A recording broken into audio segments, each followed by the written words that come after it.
First question came from James, and he said, when bootstrapping a startup, what are the legal must-haves? And then what can wait?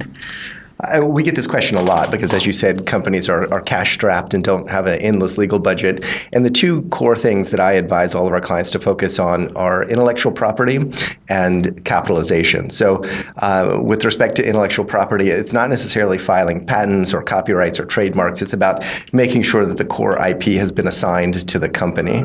And when you say that, assigned to the company, it's assigned by the founders, right? Correct.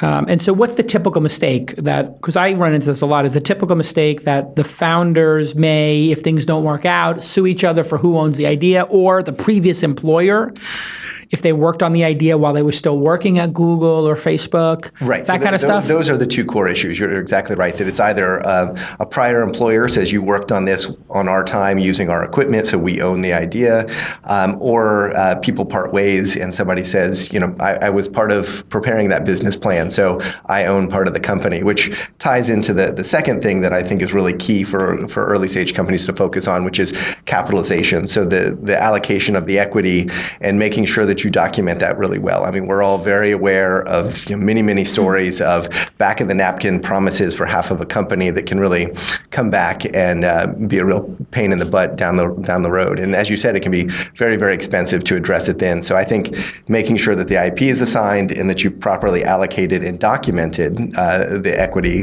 purchases. How do the founders have this discussion, Rachel, when they, you have 2 or 3 founders?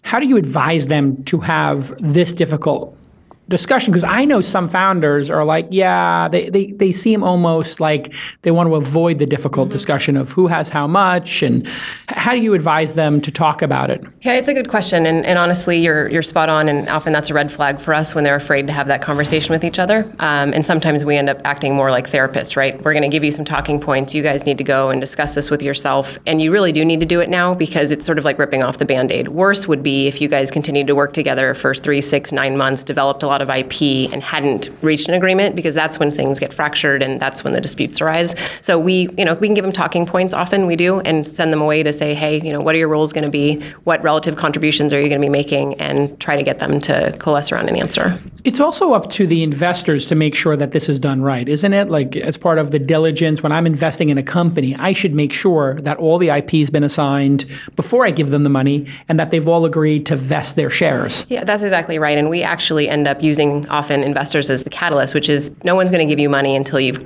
cleaned this up. So kind of go and reach an agreement, have your house in order, and then folks will be able to look at you and say, this makes sense. And yes, your other point is spot on, as you know. No investor is going to want to give money to founders that are fully vested, because that means they can take the money and go sit on a beach and not be incented to go build the business.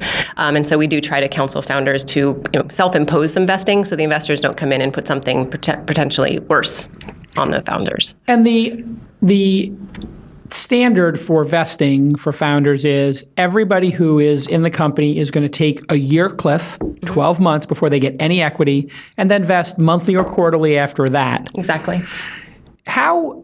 Should a founder be nervous, like if there's 3 founders, that, hey, they might get to month 11 and get kicked out and have nothing in their own company? Does that ever happen, and should they be concerned about that? I think if they are concerned, that's something that they should address up front. And I'm personally comfortable with monthly vesting up front for founders. I think what you propose is standard for Silicon Valley for every other employee. I can get comfortable with the founders having straight monthly vesting, especially if they're giving up good jobs, potential other opportunities, and a lot of opportunity cost in joining a startup. So I feel like if someone is willing to go all in, oftentimes they're not getting a salary, that starting vesting on day one when they're really 100% committed to the company is a reasonable compromise to address that issue.